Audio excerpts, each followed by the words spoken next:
So let's get into it. The program itself started with a relationship with the City of Richmond. The City of Richmond outlined four different priority areas. And the priority area we're discussing today is the arts and culture priority area. And this is specific verbiage from the city that we use to develop the grant program. The priority area is meant to invest in Richmond's cultural identity and creative economy by supporting organizations that use arts, history, and storytelling to build community connections, advance racial equity and reconciliation, and ensure all residents can see themselves reflected in the city's cultural narrative and programming. Again, that comes directly from the City of Richmond. The city's goals for this priority area are to champion arts and culture nonprofits in their efforts to tell Richmond's stories, to share and document Richmond's rich cultural history, to increase participation in cross-cultural events, and to reduce disparities in access to and participation in arts education and arts programming. We were very intentional with trying to understand, in concert with folks from the city, what telling Richmond stories means. So we spoke with them at length about that specific phrase because it was so vital to this priority area, the pillar of the priority area. And where we landed is that telling Richmond stories means engaging with the past, meaning the city's foundation and its undertold histories, including racial and cultural history. The present, which is the lived experience of present day communities, including the ongoing work of racial reconciliation. And the future, that's the city that Richmond is becoming. It's either its national or international story.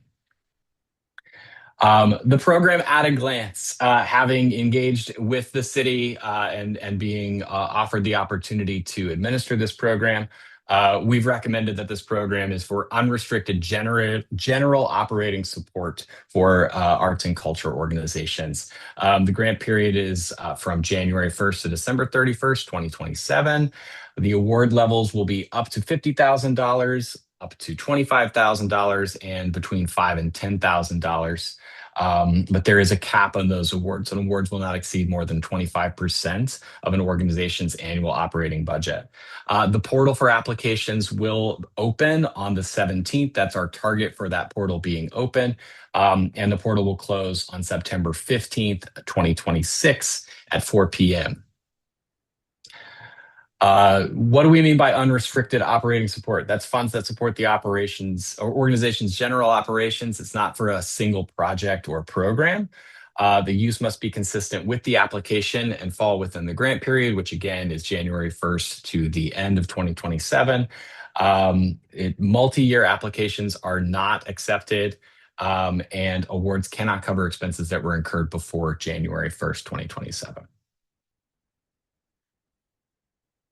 I mentioned award tiers. We are planning to engage in tiered awards for this grant. The highest ranked applications will receive up to $50,000. The next tier of ranked applicants will receive up to $25,000, and remaining qualified applications will receive between $5,000 and $10,000. But again, that is dependent on the organization's operating expenses. No award will exceed 25% of the applicant's annual operating expenses, regardless of where they rank. So as an example, let's say that you have an incredible application, but your annual operating expenses are around $120,000. So you would be eligible for that highest tier of funding, but in your case, if your operating expenses are 120 grand, you would not receive $50,000, you'd receive $30,000. Eligibility requirements. Status and history, first and foremost, your legal status. This is a grant opportunity for 501c3 tax exempt organizations that are in good standing with the IRS and the Virginia State Corporation Commission. Specifically, organizations whose primary mission is arts and culture, or who have arts and culture as a clear focus of their strategic plan. And again, operating history, we're looking for organizations that have completed 2 fiscal years of programming in the past 2 years or so, with 2 years of tax exempt status as evidenced by filing 2 Form 990s. There is a budget minimum for application, total operating expenses of at least $25,000 for the current fiscal year. Location and benefit. This is a grant run by the City of Richmond that we're administering for them, we want to make sure that the grant is directly impacting residents of the City of Richmond, and organizations that apply need to be located in the greater Richmond region.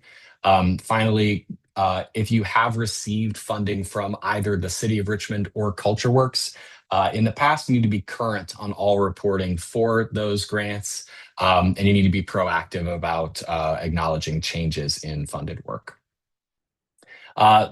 Ineligible applicants, just as a top level, individual artists and for-profit entities are not eligible. Neither are K through 12 schools, colleges, universities, or their departments, units of governments, religious congregations, although auxiliary 501c3 organizations can apply for secular arts programming, organizations that have been debarred or suspended from federal funding, and organizations seeking funding from another Richmond Thrives priority area for the fiscal year are ineligible.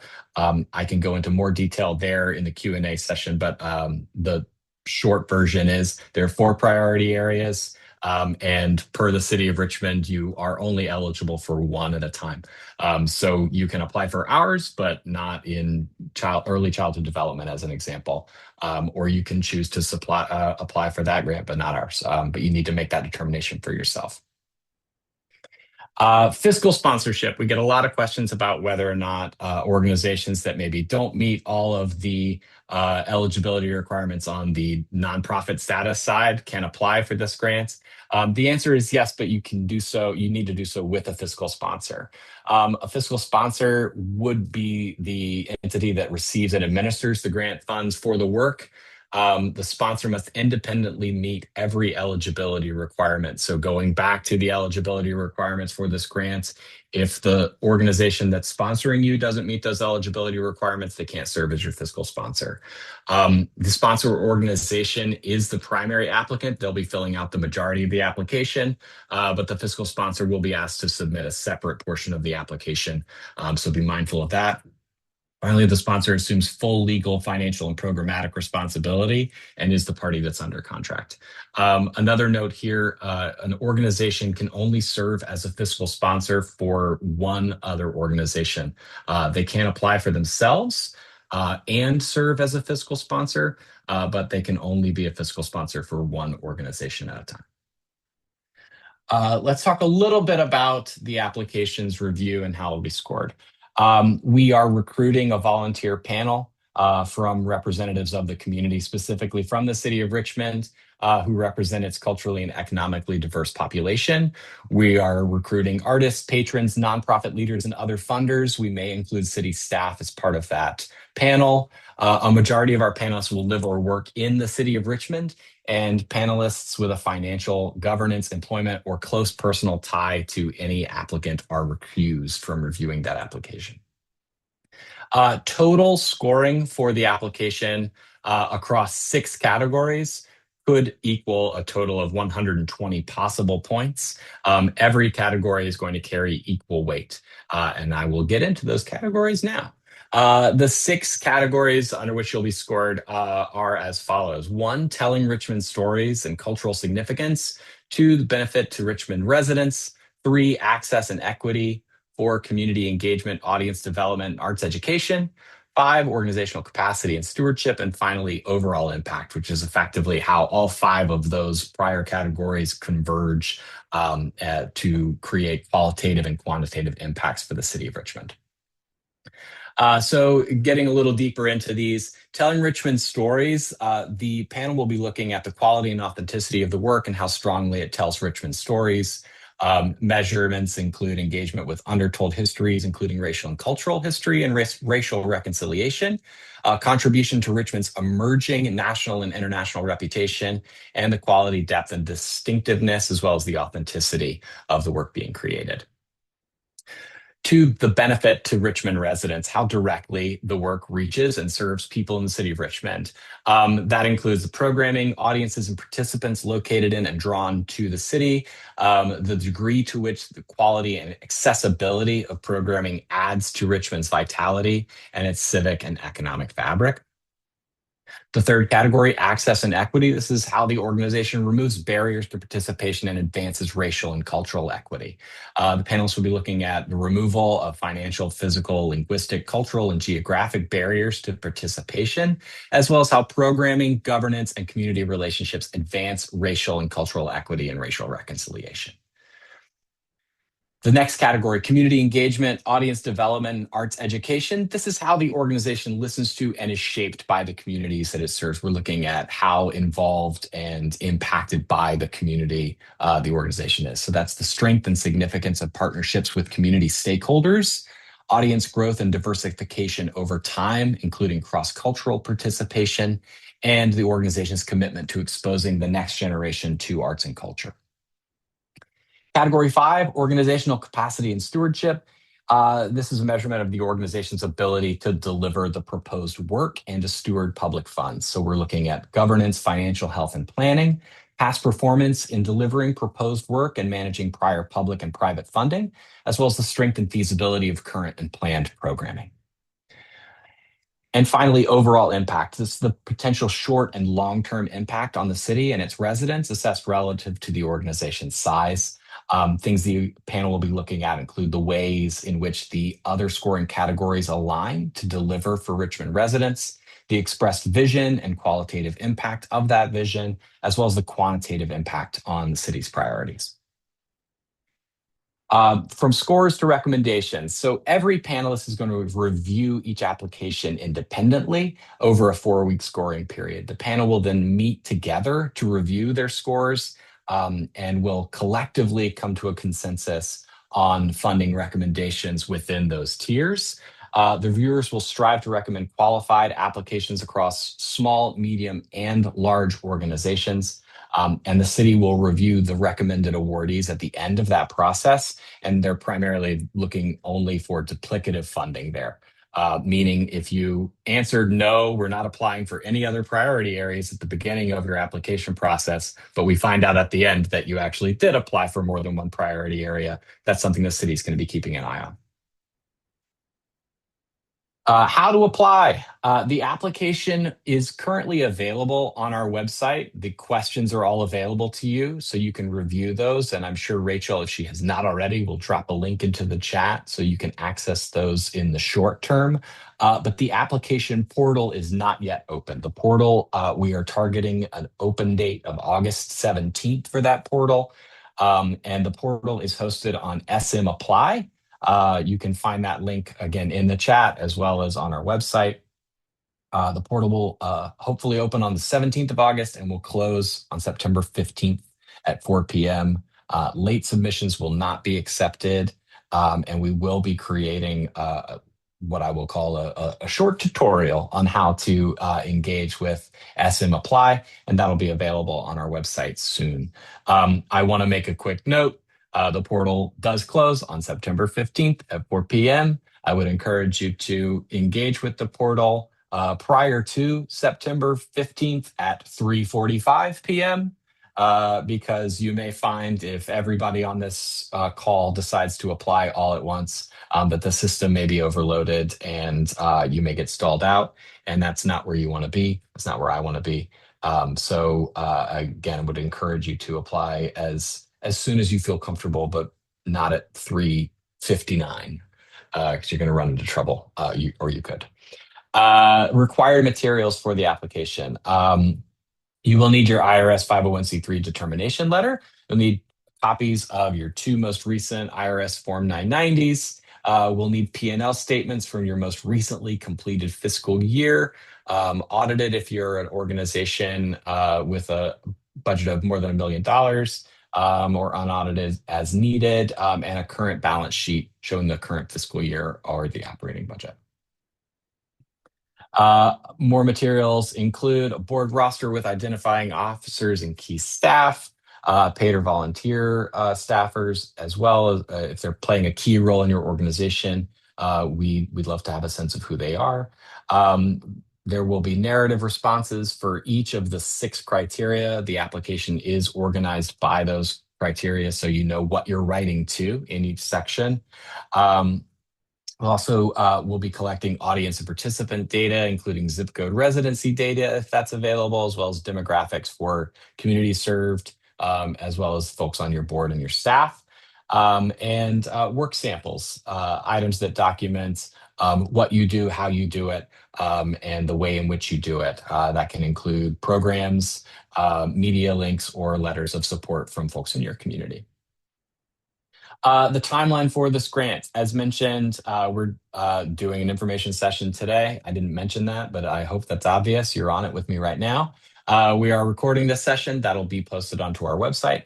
On the 17th of August, we're hoping to open our portal on SM Apply, and the portal will close on the 15th. During that time, members of the CultureWorks staff will be vetting applications and pushing those through to the panel. The panel will begin its formal review on the 15th of September, and we'll be reviewing those applications individually, and then they will meet together through the 3rd of November, at which point we'll be making recommendations to the city. Through the month of November, the city will be reviewing all of our recommended awardees. They will be again reviewing for duplication only. And then we will communicate award decisions in late November. Throughout the month of December is when, if you are an awardee, you'll be filling out your paperwork with a targeted dispersal of those funds by December 31st. The grant period again is for the full year of 2027. That's January to December. There will be a mid-year report due in May of 2027 for all grantees, and a final report will be due in January of 2028. Specifics on those will be made available to folks who are awarded. Speaking of whether or not you are awarded, a written mid-year progress report, as I said, is due in May. A final report, 30 days at the end of the grant period. That'll be at the end of January 2028. The mid-year report we'll call kind of a smaller summary of how things are going, what changes might be made to the approach that you're taking based on obstacles you may have encountered, but hopefully none, because it's for operating support. We're hoping that things go great for everybody. Then that final report is a little more formal, which will include some narrative outcomes specific to the 6 criteria in your application, as well as financial accounting and audience data. Substantive changes in your mission, programs, leadership, or management should be reported either as part of that mid-year progress report or as they occur, right? If somebody major in your application decides that they need to be doing something else with their lives, we would love to know that, because that's important to your organization. And it's therefore important to us in the city. Late or missing reports could impact future funding eligibility. As you may have seen, one of the eligibility requirements is that you're current on all reporting. And so if you're not current on your reporting and this program continues next year and in the years that follow, you would be ineligible for funding. So do make sure that you take care of your reporting if you are an awardee. In terms of stewardship and recognition, we ask that all organizations who are awarded funding keep their financial records and source documents for at least 5 years following the grant period. Records should be made available for periodic audit with the same obligation binding any sub-recipient. CultureWorks and the city staff may attend funded events and conduct site visits. We would coordinate those with you as needed. On the site visit side, materials, signage, and social media credits should include CultureWorks and the City of Richmond, with current logos for both. We will supply those to all awardees. There are some ineligible uses for funds, so I'll outline those for you. Capital expenditures, construction, or capital endowment campaigns are ineligible. So is debt service, deficit reduction, fines, penalties, legal settlements, or bad debt. Regranting cash awards, prizes, scholarship, or competitions, except with a fiscal sponsor, is not allowed. Neither is lobbying, primarily religious activities or activities restricted to an organization's membership. Parties, receptions, and fundraising events, including food, catering, and alcohol, is ineligible, as are activities outside the grant period or outside the city, except where necessary for Richmond-based work. Questions? Maybe you have them. I have not had an opportunity to look at the chat because I've been speaking real fast. But Rachel, having collected various questions as they come in, what are people curious about? What do people need to know? Well, it seems people were fairly rapt by your presentation. There weren't many questions that came in during. But we have one in the chat currently from Diane Carpenter saying, during the city's info session, they said you could not apply for the Richmond Thrives Grant Program if you received a Next Up Positive Youth Development Grant. We received a small community building events grant through Next Up PYD, but not a program grant. Can we still apply to the Richmond Thrives Grant? I believe the answer is, oh, Dom's on the case. Dom's on the call. Dom is our representative from the city, and he's chiming in. He's ready. We got a guest caller coming in from the city of Richmond. Who we got? Can we unmute Dom? I think I'm unmuted. Am I unmuted? Boom. Yeah. I gotcha. Good morning, everybody. Good question, Ms. Carpenter. To clarify, you would be able to apply here specifically if it's the work that's funded by the Positive Youth Development Fund. That the types of programs that are funded by the Positive Youth Development Fund would be ineligible in any of the other priority areas. The area that it would most overlap with and conflict with, obviously, is our children and families category. So if you're getting funding for a specific program from Positive Youth Development Fund, you couldn't apply for that program. And if that program is the type of programming that's funded by the Positive Youth Development Fund, even if you're not currently getting program from that program couldn't be funded through these other four. But general operating support, if you're an arts and culture organization that meets all of the other criteria of this category, would be eligible here. And if you're an organization that ultimately determines you're a better fit for one of the other priority areas, you could apply for a different program there, so long as it's not the type of program that's being funded by Positive Youth Development Fund. And if you like, I'm happy to make sure our subject matter experts in the Office of Children and Families can follow up if you have any additional clarifying questions. Great. Thank you, Dom. And folks, as you're putting questions in the chat, as I see them, I'll give you a little thumbs up just to know that I'm receiving it, and we'll keep going in order as we go. The next one is from Rachel Zeev. Would a community engaged mural design and implementation process count as a capital ineligible expense? My read on that is no. So the answer is no. It would not count as a capital expense. Great. Next is from Brian Bernhard. If we are an individual artist who has a solid idea that would tick all the boxes, I would imagine we would need a partner with a local fiscal sponsor or 501c3. Is there a list of local 501c3s that you could provide, or is this something we need to discover and research on our own? I think the fastest distance between you and a fiscal sponsor will be for you to do that research on your own, because you'll want to pair with an organization that is kind of aligned with what you're trying to do. That said, if you want to reach out to the info at richmondcultureworks.org email address and add the specifics of what you're looking for in terms of a list, we can try to provide a short list of the folks that we know are in the region. But I think developing a partnership with them to commit to serving as your fiscal sponsor, that's going to be something that's going to take some relationship building on your side. So, and in terms of the timeline, I think you may find that you're up against it to find that right partner to work with you on something like that. That said, what you are outlining could be eligible for the CultureWorks Community Impact Grant, which we do fund individual artists. You wouldn't need a fiscal sponsor for that. That's a separate grant with a separate application timeline.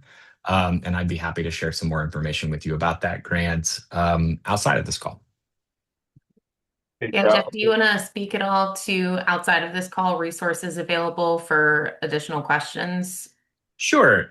So beyond answering questions on this call, on our website, there's a booking link that you can use to book time with me specifically to ask questions that may be very specific to your potential application or the concerns and constraints of your organization. So there is a booking link available on the website. Click that. It'll help us align our calendars. Rather than offering, I'm available from 1 to 5 style office hours. I'm making myself available between the hours of 9 and 5, but using that link should allow us to coordinate our calendars, because I have other meetings and other folks who want to book my time. So use that booking link.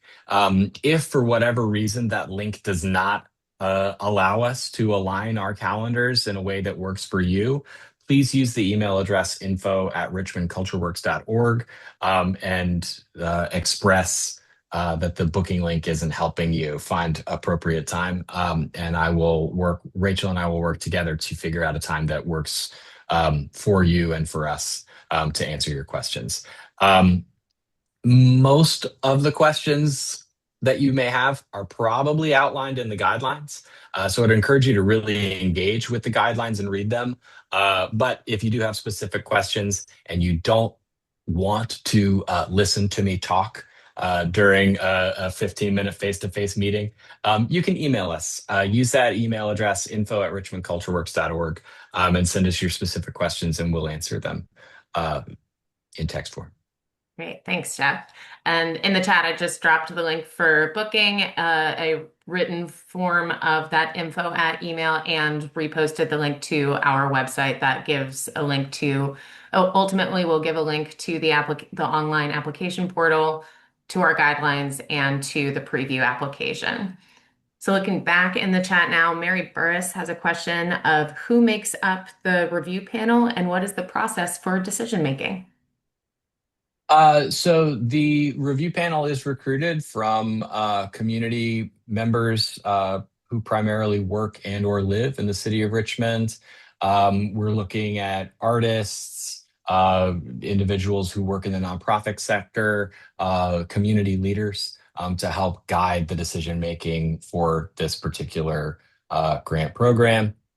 And the decision making process will come down to individual scoring following a meeting where we collaborate with the individual scorers. They come to a consensus on ranking, and then those ranked applications are sorted into 3 tiers. There's tier 1, tier 2, and tier 3. I go into great detail about that on this call, and the video will be available after this call. So if you want a little more detail on that, you can watch that video once it's available. Next, from Sophie Superman, we have, would a fashion show with food highlighting history count as a party and therefore be ineligible? You're gonna have to ask me that again. Would a fashion show with food highlighting history count as a party and therefore be ineligible? I don't think so, but the funding should not be spent on alcohol. Great. A long question here from Ashby Nickerson, and let me know if you need them unmuted to talk more specifically about this. But they say, we're in a somewhat unique position as a long-standing Richmond arts entity that recently transitioned into a 501c3. We have nearly 15 years of continuous arts programming and community engagement, but as a nonprofit, we have 1 year of 990 filing.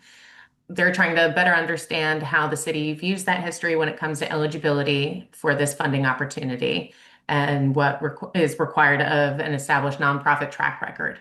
Would 1 year of filing records along with a 14-year history as a business be viable? Per the guidelines, you would need to file with a fiscal sponsor. Right. Another question in the chat asking about what the funds can be for. Janine Bell asking, are these for general operating support? Yes, this grant is specifically for general operating support. Ben Bunnell asks, do operational expenses include staff costs or rent? Also, to be clear, if an organization meets all the criteria, it does not require a separate fiscal sponsor. Is that correct? That is correct. And also, yes, operating expenses would include things that are covered under overhead. Great. Next from Brian Bernhard, if we are an individual artist who has a solid idea that would tick all the boxes, they would imagine they'd need to partner with a fiscal sponsor or 501c3. Oh, sorry, we answered this one. Scrolling. But Brian, reach out to me. I want to talk to you about the CultureWorks Community Impact Grant, which is a different grant, which does support artists as individuals. Cool. We've got a couple other questions that have been answered. Amanda Mullins, would you be able to share an overall estimate of the total amount of funding available for this grant and the number of grants that may be awarded? Um, yeah, so in the presentation, there is a portion where we look through the tiers. I didn't outline specifically what the numbers are associated with each tier. That's on me. But the amount of funding we have available is a little more than $500,000. And the estimated number of awards for each tier is dependent on how much we end up funding in that tier. But I will scan over to that slide because I think it's helpful, if I can. Um, Sorry, everyone. This is super boring to everyone, but people who asked that question. Did I pass it already? Yes, I did. Um, or maybe I didn't. Sorry, this is the worst. Towards the Talk amongst beginning. yourselves. It was at the very beginning. Yeah, here we go. Yeah. So again, and I mentioned this earlier because I think it's important to reiterate, there's a commitment to ensure that we're um, assessing on the merits rather than the size of the organization.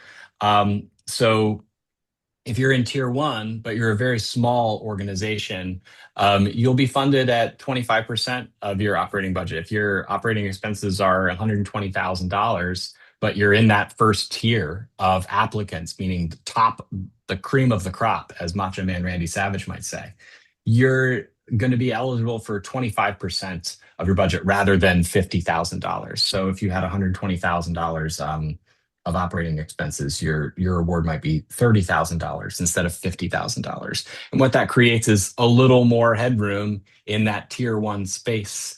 So if the top awardees are in tier one, we want to make sure we're funding them at the maximum amount, and that might not always be $50,000.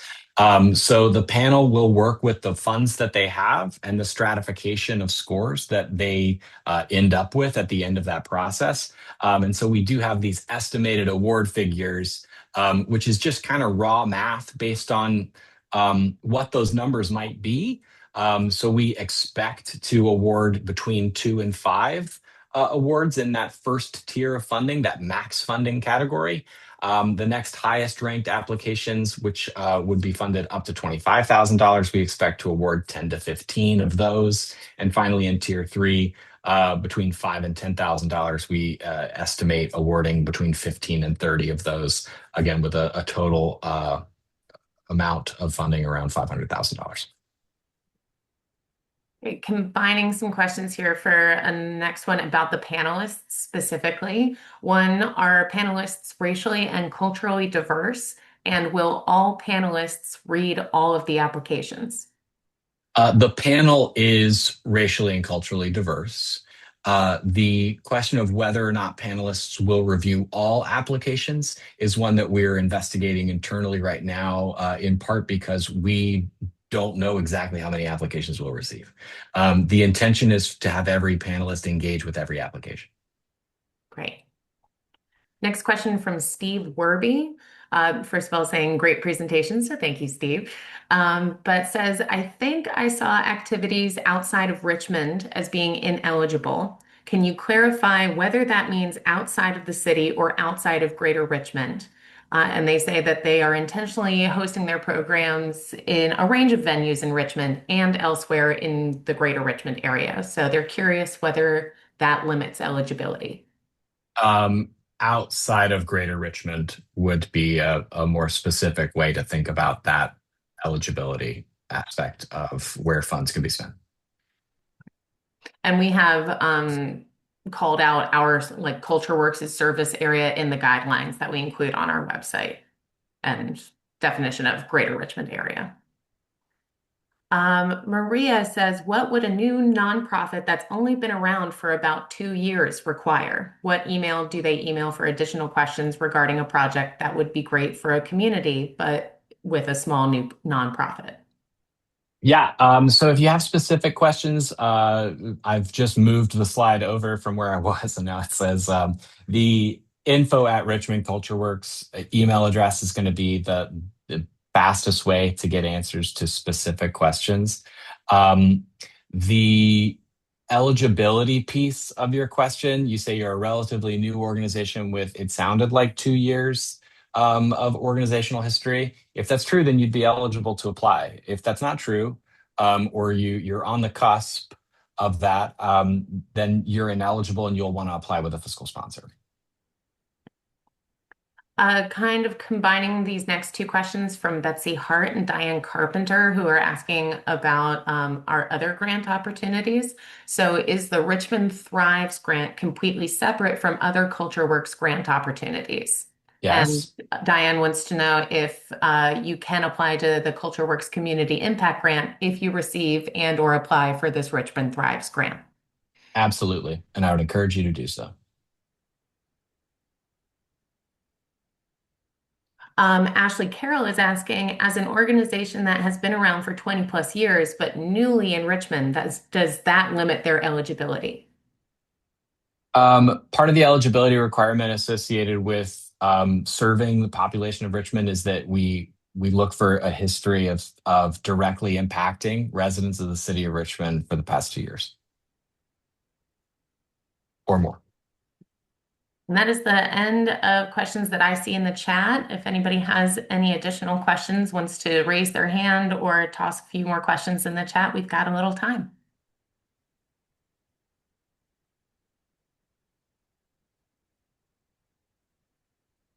Or if there are any that I missed, this has been an active chat and I appreciate everyone's patience.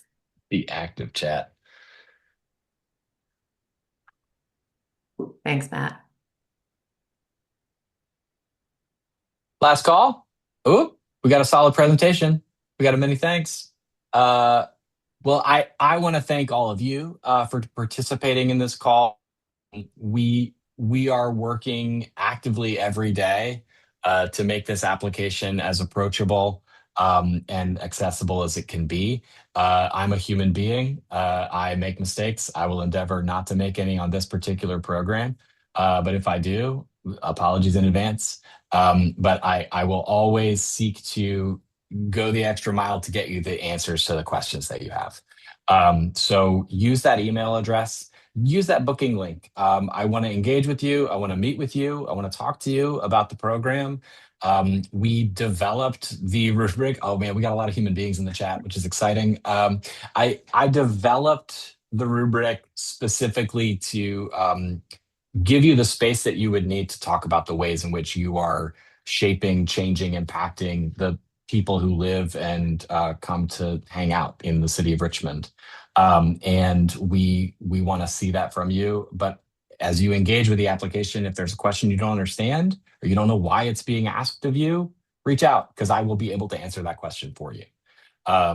So don't hesitate. Use that booking link. Use that info@richmondcultureworks.org email address. And as needed, you can call us if you're the type of person who still uses the phone. Some of us still exist. I know we're out there.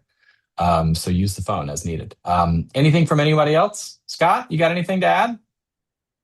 Great presentation, Jeff. Looking forward to reading all these applications and supporting as many of the arts organizations and nonprofit organizations as we can. Great. Rachel, anything from you? All set here. Thank you all. Truly appreciate your time. And we are absolutely stoked to be running this program and to be working with you to ensure that our city continues to be one of the primary destinations for arts and culture in our state, along the coast, and frankly, all over the world. Let's do it. Thank you.